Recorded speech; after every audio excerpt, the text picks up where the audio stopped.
ጤና ይስጥልኝ እንዴት ናችሁ? የተከበራችሁ የፖድካስቱ ቤተሰቦች በያላችሁበት ሰላም እንድትሆኑ ምኞቴ ነው። አብራችሁን ቆይታ እንድታደርጉ ከወዲሁ ጋብዛችኋለሁ። እስኪ ትናንትና የተደረጉ የኤፍኤ ካፕ ጨዋታዎች በተመለከተ በተለይ ከጨዋታዎቹ በኋላ ዜናዎችም በስፋት ሊኖሩ ስለሚችሉ እንዲሁም አዳዲስ ነገሮችም ልንሰማባቸው ስለምንችል እነኚህ ጉዳዮች ላይ አልፋለሁ። የመጀመሪያው የምመለከተው የአርሰናል ጉዳይ ነው። አርሰናል 4-1 በሆነ ውጤት ፖርትስመዝን አሸንፏል። በጨዋታው እንግዲህ ጋብሪኤል ማርቲኔሊ ልዩ ሆኖ አምሽቷል። የጋብሪኤል ማርቲኔሊ የትናንትና ብቃት በርከት ያሉ የአርሰናል ደጋፊዎችን ያስደሰተ ነው። ያው ይሄ ተጫዋች እንደምታውቁት ዳርት ራነር ከሚባሉ ተጫዋቾች መካከል አንዱ ወግቶ ነው የሚሮጠው፣ ፊት ለፊት ወግቶ ነው የሚሮጠው። ነገር ግን ተጫዋቹ አብዛኛውን ጊዜ ከእንቅስቃሴ አንጻር ቀና ብሎ አይመለከትም። ቀጣዩ ነገር ምንድን ነው? በአካባቢ ያለው ነገር ምን አስቸጋሪ ሁኔታ ውስጥ አለ? በአካባቢ ያለው ነገር ምን ቀላል ነገር ውስጥ አለ የሚለውን ሳይረዳ ነው ዝም ብሎ ነው የሚሮጠው የሚል ጥያቄ ያነሳሉ።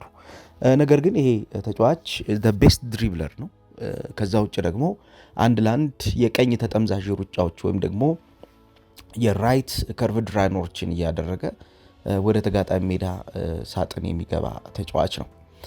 የዚህ ተጫዋች ጥሩ መሆን በተለይ ለሚኬል አርቴታ የሚሰጠው አፐር ሃንድ አለው። ምክንያቱም በሱ ቦታ ላይ የሚጫወቱ ተጫዋቾች አብዛኞቹ ፓወር ይፈልጋሉ፣ ኮምፒቲሽን ይፈልጋሉ፣ ኮንሴንትሬሽን ይፈልጋሉ።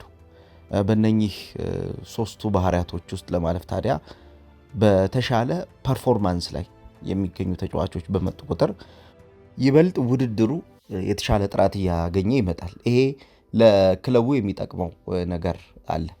ያው በዚህ የውድድር ዓመት እንደምታውቁት አርሰናል ሁለት አይነት የስኳድ ባህሪ ያላቸው ተጫዋቾች ይዟል። የመጀመሪያው የስኳድ ባህሪ ያላቸው ተጫዋቾች ለትልልቅ ጨዋታዎች የሚሆኑ ተጫዋቾች ናቸው። ይህ ማለት በቻምፒየንስ ሊግ እና በፕሪሚየር ሊግ በተከታታይ የሚሰለፉ ተጫዋቾች ናቸው። እነዚህ በቻምፒየንስ ሊግ እና በፕሪሚየር ሊግ የሚሰለፉ ተጫዋቾች የአርቴታ ፕላን ኤ ውስጥ ያሉት ናቸው። ሁለተኛው ደግሞ በኤፍኤ ካፕ እና በሊግ ካፕ ውድድሮች ላይ የሚሳተፉ ተጫዋቾች ናቸው። የነኚህ ተጫዋቾች ባህሪ በተለይ ደግሞ የማጥቃትና የመከላከል ኢንቱዊሽን የነበራቸው ሆነው ነገር ግን በሆኑ አጋጣሚዎች የወረደ ብቃት ያላቸው፣ በሆኑ አጋጣሚዎች ከጉዳት የተመለሱ እንዲሁም በሆነ አጋጣሚ የመጀመሪያ የቋሚ ተሰላፊ ቦታቸውን ያጡ ተጫዋቾች ናቸው።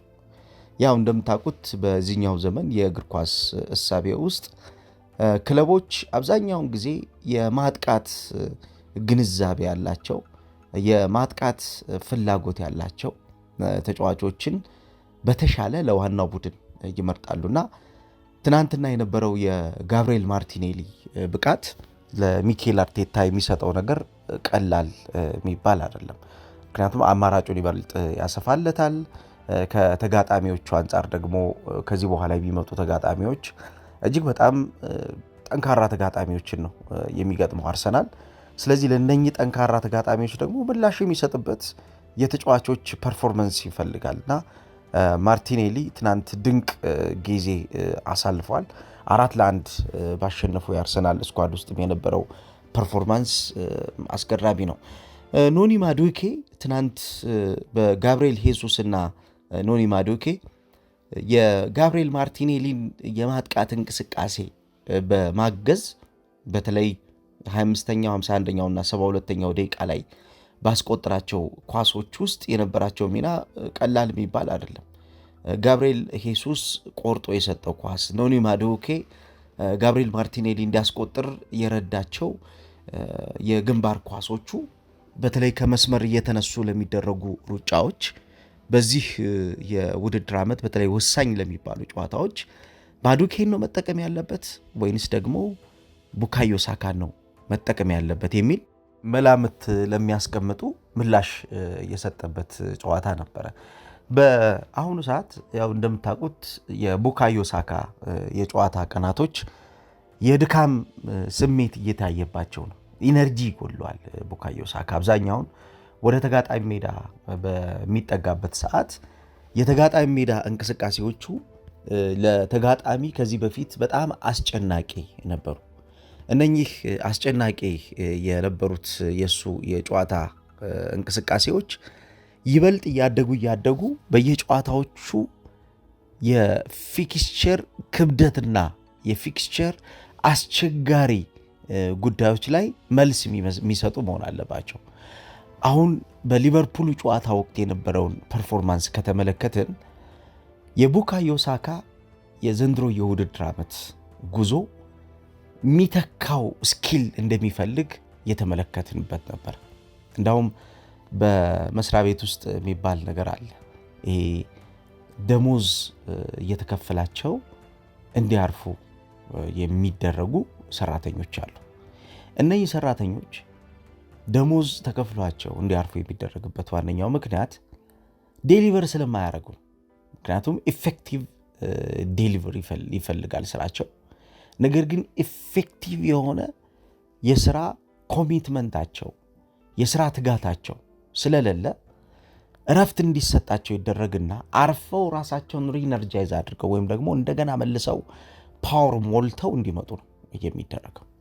በዚህ ሰዓት እነኚህ ሰራተኞች ውጤታማ ይሆናሉ። በሚቀመጡበት ወንበር ላይ የተሻለ ነገር ዴሊቨር ማድረግ ይችላሉ ማለት ነው። በቡካዮ ሳካ በኩልም ያለው ነገር ያ ነው። ዘንድሮ ቡካዮ ሳካ ከድክመት አንጻር በጣም ብዙ ጨዋታዎችን ከማድረግ አንጻር አእምሮን ለጨዋታ ከማዘጋጀት አንጻር እረፍት የሚፈልግ አይነት ቡካዮ ሳካ ይመስላል። ይህን በነገራችን ላይ ቀስ እያለ ሚኬል አርቴታ በተደጋጋሚ እያደረገው ነው የሚገኘው። ይሄ ምንድነው? የፕሌየርስ ኢንጁሪ ሪስክ ማኔጅመንት ቲም አለው አርቴታ። የተጫዋቾች የኢንጁሪ ሪስክ ማኔጅመንት ዋነኛው ሐሳብ ምንድነው? ተጫዋቾች ከዚህ በኋላ በሚያጋጥማቸው ግጭት ወይም ደግሞ በሚያጋጥማቸው ንክኪ ከፍተኛ የሆነ ጉዳት አስተናግደው ከሜዳ እንዲርቁ እንዳያደርጋቸው ቀድሞ መጠንቀቅ ነው፣ ቅድመ ጥንቃቄ ማድረግ ነው። ለምሳሌ የጌሙ ኢንቴንሲቲ ከፍተኛ በሚሆንበት ሰዓት ለዛ ጌም ኢንቴንሲቲ የሚሆነውን የሜዳ ላይ ትሬኒንግ በመጠን እንዲሰሩ ማድረግ ነው። በቅርቡ ሚኬል አርቴታ ትሬኒንጎችን እየከፈለ ተጫዋቾችን ሪኢነርጃይዝ እያደረገ ይገኛል። ለምሳሌ የዙቢሜንዲን ታሪክ ማንሳት እንችላለን። እንዲሁም የዴክለን ራይስን ጉዳይ ማንሳት እንችላለን። ከዛ ውጭ ማርቲን ኦዴጋርድ በዚህ ፕሮጀክት ውስጥ ረጅም ጊዜያቶች እንዲቆይ ተደርጓል። ምክንያቱም ቶሎ አገግመው የሚመጡ ተጫዋቾችን እንደገና ተመልሰው ጉዳት ሪካፕ እንዳያረጋቸው፣ መልሶ እንዳይዛቸው፣ መልሶ ጉዳት ጫና ውስጥ እንዳይከታቸው ምንድነው እየተደረገ ያለው? ተጫዋቾቹ ቀለል ባለ የትሬኒንግ ስኬጁሎች ውስጥ እንዲያልፉ ነው እየተደረገ የሚገኘው። በዚህ ሁኔታ ውስጥ ምናልባት ሲዝኑን በተመጣጣኝ የጨዋታ ቁጥር እንዲጫወቱ ይደረጋል ማለት ነው። ሚኬል አርቴታ ይሄን ነው እያደረገ የሚገኘው። የኖኒ ማዱኬን አሁን የዘንድሮ የውድድር ዓመት ፐርፎርማንስ ስናይ በተለይ ይሄ ተጫዋች ዳይናሚክ ከመሆኑ ጋር በተያያዘ የግራ እግር ተጫዋች ቢሆንም በቀኝ እግሩም እንዲሁ የአርሰናልን የማጥቃት እንቅስቃሴ ከመጨመሩ አንጻር በተለይም ደግሞ ይሄ ኤክስፕሎሲቭ ድሪብለር ከሚባሉ የዓለማችን ምርጥ ተጫዋቾች መካከል አንዱ ስለሆነ ሚኬል አርቴታ ቡካዮ ሳካን በማሳረፍ ይህንን ተጫዋች የተወሰኑ ትልልቅ ጨዋታዎች ላይ ከዚህ በኋላ ሊጠቀመው እንደሚችል ምልክቶችን እያየን እንገኛለን። የድሪብሊንግ አቢሊቲው ቅድም ያልኳችሁ ኤክስፕሎሲቭ ድሪብሊንግ አቢሊቲው በጣም ጥሩ ነው። መተጣጠፉ በየጨዋታዎቹ የሚያደርጋቸው በተለይም ደግሞ ከመስመር በሚነሱ ሩጫዎች የተጋጣሚን ጫና በሚፈጥርበት እንቅስቃሴ ውስጥ ያን ጫና እንዴት ሰብሮ እንደሚሄድ ስንመለከት በጣም ጥራት ያለው የመተጣጠፍ ስራዎችን ይሰራል። ይሄ ዳይሬክት አታኪንግ ፕሌይ ለሚባለው በተለይም ደግሞ አሁን ቡካዮ ሳካ እየጎደለው ለሚገኘው አሁን ቡካዮ ሳካ ያለፉት 4 ዓመታት ትልቁ ኳሊቲ የሚባለው ምንድነው? ይሄ ፋስተስት ዊንገሮች ከሚባሉት መካከል አንዱ ነው። ፋስተስት ዳርት ዊንገሮች ከሚባሉት መካከል አንዱ ነው። ይሄ ተጫዋች አብዛኛውን የሚያደርገው የጨዋታ እንቅስቃሴ ምንድነው?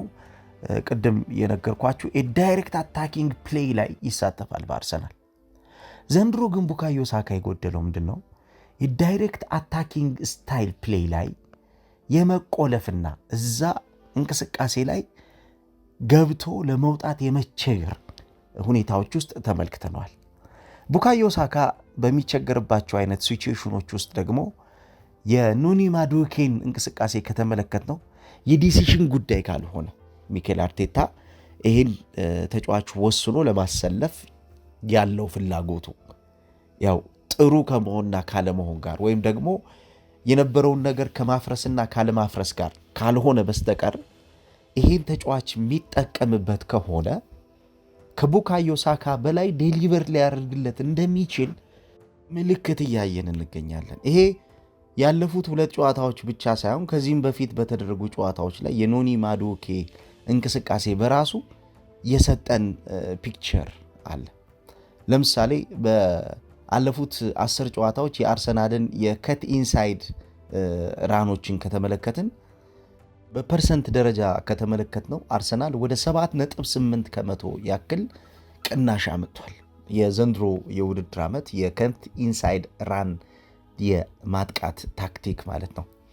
እንዳውም የዶሚናንትሊ ኦፕሬት የሚደረግበት ይሄ ሩጫን በተመለከተ ሚኬል አርቴታ የሚለው ነገር ምንድን ነው? ከት ኢንሳይድ ኦንቱ ማይ ዶሚናንት ፕሌስ ነው የሚለው። የእሱ ዶሚናንት የሆነውን ፕሌስ ወይም ደግሞ ቦታ እሱ ከፍተኛ ቁጥጥር በሚወስድባቸው ቦታዎች ላይ ኦፕሬት የሚያደርጋቸው እነዚህ ተጫዋቾች እያንዳንዱ ሽግግሮቻቸው በተለይም ደግሞ እያንዳንዱ የሃፍ ስፔስ ሽግግሮቻቸው እጅግ በጣም ወሳኝ የሚባሉ ናቸው። እነኚህ ለተከላካይ መስመር ተጫዋቾች የፑሽባክ እና የፑልባክ ፋክተር ምክንያት የሚሆኑ አንድ፣ ሁለተኛ ደግሞ የሹቲንግ ኦፖርቹኒቲዎችን የሚፈጥሩ 3 ስፕሊት ፓሰር አይዲያዎች የሚዘጋጁበት ነው። በተለይ የከትባክ ሩጫዎች አብዛኛውን ጊዜ ከኳስ ጋር እስኪሉ ያላቸውና በአእምሮ ፈጥነው ሊያስቡ የሚችሉ ተጫዋቾች የሚያደርጉት ነገር ነው። የመጨረሻው የማጥቃት እንቅስቃሴ የሎንግና የሚዲየም ቦል ሺፍት ዘ አታኪንግ ፕሌይ የሚለው ሐሳብ የሚቆሰቆሰው ወይም ደግሞ ኢንሳይስ የሚደረገው እዚህ ቦታ ላይ በሚጣሉ ኳሶች ነው። በዚህ ቦታ ላይ ያለው ትልቁ ጉድለት የሚባለው በተለይም ደግሞ የቀኙ ማጥቃት እንቅስቃሴ እየጠፋ እየቀነሰ የመጣው ቡካዮ ሳካ በሚታፈንባቸው የጨዋታ ቀናቶች ላይ ምላሽ ለመስጠት ከመቸገሩ ጋር እንደሆነ ይነገራል። አሁንም አለ ቡካዮ ሳካ ጥሩ ስኪል አለው፣ ጥሩ የማጥቃት ኢንቲዩሽኖች አሉት። ነገር ግን እነኚህ ጥሩ ስኪሎችና ጥሩ የማጥቃት ኢንቲዩሽኖች ግን ግንዛቤዎች ግን ረፍት ይፈልጋሉ። ባትሪ ሞልተው መምጣት ይኖርባቸዋልና ይሄንን ባትሪ ሞልቶ መምጣት ከሚገባቸው ተጫዋቾች መካከል አንዱ እንግዲህ ቡካዮ ሳካ ነው። የኑኒ ማዱኬ እንቅስቃሴ ለዚህ አንዱ ማሳያ ነው። በነገራችን ላይ በዚህ የውድድር ዓመት አንዱ አርሰናል የጎደለው ከሚገኘው በተለይም ደግሞ የራይት ዊንግ የቀኝ የማጥቃት እንቅስቃሴ እየጎደለው ከሚገኘው ሐሳብ ውስጥ ይሄ ዳይሬክት ፕሌይ አንዱ ነው። ይሄ የዳይሬክት ፕሌይ እንቅስቃሴ በተለይ ከፍሌር ጋር ይገናኛል። ፍሌር ያላቸው ተጫዋቾች እንዲሆኑ ይፈለጋል። አብዛኛውን ጊዜ ይሄ ትሪክም እንዲሆኑ ይፈለጋል። ተጫዋቾችን የሚያልፉበት መንገድ ቡድናቸውን በተሻለ የሚጠቅም እንዲሆን ይፈለጋል። በተለይም ደግሞ ይሄንን ኮንስተንትሊ እንዲያደርጉት ነው የሚፈልገው። አንድ የምታደርገው ነገር አይደለም። እንዳውም አርቴታ በዚህ በመስመር የማጥቃት እንቅስቃሴ ደጋግመን ማድረግ ነው ስኬት ብሎ የሚያምን አሰልጣኝ ነው። አንዴ ነገሮችን ማድረግ የአንድ ቡድን ድክመት ነው ብሎ የሚያስብ አሰልጣኝ ነው ሚኬል አርቴታ። ስለዚህ ምንድን ነው የሚያደርገው? ደጋግሞ ኮንስታንትሊ ፔኔትሬቲንግ ቱ ዘ ላይንስ እንደዛ ነው የሚያደርገው። በተለይም ደግሞ ድራይቭ ዘ ቦል ፎርዋርድ ቴክ ኦን ዘ ዲፌንደርስ ኢን ዋን ኦን ዋን ሲቹዌሽን ነው የሚለው። ወደፊት ትሄዳለህ። ወደፊት ከሄድክ በኋላ የተከላካይ መስመር ተጫዋቾችን ታስጨንቃቸዋለህ፣ አንድ ለአንድ ሲቹዌሽኖች ላይ ደግሞ ታሸንፋቸዋለህ ይላል። ይህንን አሁን ቡካዮ ሳካ በተወሰነ የተገማችነቱ እየጨመረ መጥቷል እና አብዛኛውን ንክኪዎቹ ይቆለፉበታል። አብዛኞቹ ንክኪዎቹ እንዳውም ከአንድ ለአንድ ዱዌሎች ቡካዮ ሳካ በሊቨርፑል ጨዋታ 4 ዱዌሎች ላይ ተሸንፏል። ይሄ ብዙ ቁጥር ነው ለቡካዮ ሳካ፣ ምክንያቱም ዱዌሎችን እያሸነፈ ይሄዳል። ወይም ደግሞ ከአራቱ ውስጥ ከዛ በተጨማሪ ካሉት ሀሳቦች ሄዶ ታፍኖ ለነዛ እንቅስቃሴዎች ምላሽ ለመስጠት ተቸግሮባቸዋል።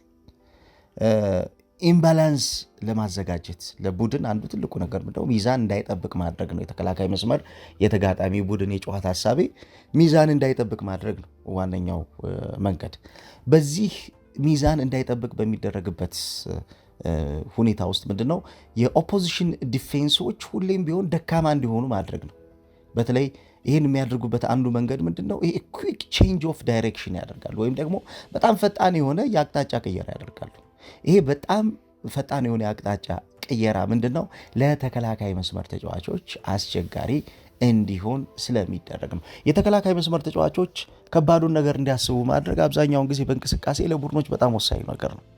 ምክንያቱም የተከላካይ መስመር ተጫዋቾች ስለሚያዩት ነገር ነው እምነት ያላቸው። የተከላካይ መስመር ተጫዋቾች ባላቸው እንቅስቃሴ ውስጥ ቀላሉን ነገር ማድረግ ነው ለነሱ ወሳኝ የሚባለው። ቀላሉን ነገር እያደረጉ የተሻለውን ነገር መፍጠርና ይሄን የተሻለውን ነገር ደግሞ አሳድጎ በቡድን የጋራ የማጥቃት እንቅስቃሴ ውስጥ ሲነርጂውን መጨመር ነው የሚፈልጉት።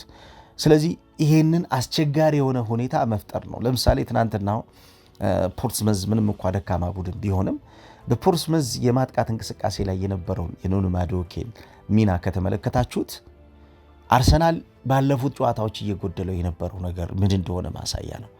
አይ ቲንክ ሚኬል አርቴታ በቀጣዮቹ ቀናቶች በፕሪሚየር ሊጉ ወሳኝ ጨዋታ ላይ ቋሚ አድርጎ ሊጠቀምበት እንደሚችል ኤክስፔክት አድርጋለሁ። ምክንያቱም የዚህ ተጫዋች አሁን ያለው ፐርፎርማንስ ተቀያሪ ሆኖ መቀመጥ ያለበት ፐርፎርማንስ አይደለም።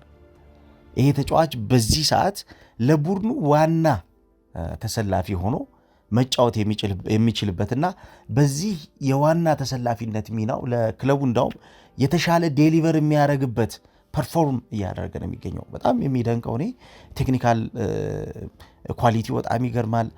ቨርሳቲሊቲው፣ አሁን አታኪንግ ቨርሳቲሊቲ እንደምታውቁት በዚህኛው ዘመን ሁሉንም ነገር መጫወት የሚችሉ ራይት ዊንግ፣ ሌፍት ዊንግ እንዲሁም ደግሞ ኦኬዥናሊ አንዳንዴ ሴንተር ፎርዋርድ ሆኖ መጫወት የሚችሉ ተጫዋቾች ይፈልጋሉ። እንዳውም አርቴታ ብዙ ጊዜ ኦፈሪንግ አውር ታክቲካል ፍሌክሲቢሊቲ ኢዝ አውር ፕራዮሪቲ ይላል። የእኛን የታክቲክ ተለዋዋጭነት የታክቲክ ተቀያያሪነትን የሚተገብሩልን ተጫዋቾች አብዛኛውን ጊዜ ለእኛ ተመራጮች ናቸው ብሎ የሚያስብ አሰልጣኝ ነው። እና ይህን ለማድረግ ታዲያ ማንን ሊጠቀም ይችላል ብለን ካሰብን ኑኖ ማዱዌኬን ሊጠቀምበት እንደሚችል ግልጽ ነው። ምክንያቱም ቨርሳቲሊቲ በጣም ጥሩ ስለሆነ ነው። ከዛ ውጭ ደግሞ አሁን በአርሰናል ወርክ ሬት እየታየ ያለው ምንድን ነው? ይሄ ዲፌንሲቭ ወርክ ላይ የራሱ ቀላል የሚባል ስራ የሚሰራ ተጫዋች አለ። በተለይም እያደገ ነው፣ እያሻሻለ ነው ዲፌንሲቭ ኮንትሪቢሽኑ። በተለይም ደግሞ ፓሲንግ ሌኖችን በመዝጋት የአታኪንግ የኦፖነንት አታኪንግ ፓሲንግ ሌኖችን በመዝጋት ይታወቃል። በተለይ የፕሬሲንጎችን በተለይም ደግሞ የብሎኪንግ ሲቹዌሽኖችን ፕሬሲንግ ቀድሞ የሚያውቅ ተጫዋች እየሆነ ነው። ሚኬል አርቴታ ለሚፈልጋቸው የጨዋታ መንገዶች እጅግ ራሱን እያዘጋጀ የተሻለ እያደገ የቡድን የማጥቃትና የመከላከል ሚዛን እየሰጠ ነው የሚገኘው ለአርሰናል። ይሄ ለአርሰናል በጣም ፖዚቲቭ የሚባል ነገር ነው።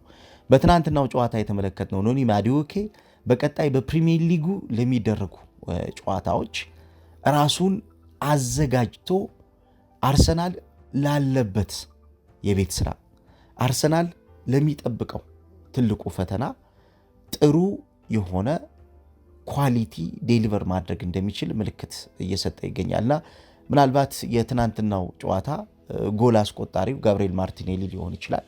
ነገር ግን የጋብሪኤል ማርቲኔሊን እንቅስቃሴ ካገዙ በማጥቃት እንቅስቃሴ ውስጥ የተሻለ መሆን እንዲችሉ ቡድናቸው ይበልጥ እንዲለወጥ ካደረጉ ተጫዋቾች መካከል አንዱ እሱ ነበር ማለት ይቻላል። እናንተ እንዴት አያችሁት? እስኪ የትናንትናውን ጨዋታ በተለይ የኖኒ ማዱኬን ብቃት እንዴት እያያችሁት ነው? እስኪ ሀሳብ ስጡበት። ትናንት አርሰናል ማሸነፉን ተከትሎ እንግዲህ ወደ ቀጣዩ ዙር ማለፉን አረጋግጧል። በሌላ ፕሮዳክሽን ደግሞ ብቅ እላለሁ። ጥሩ ቀን እንዲሆንላችሁ እመኛለሁ። መኳንንት በርሄ ነኝ። ፖድካስቱን ሼርና ላይክ ማድረጋችሁን ግን አትዘንጉ።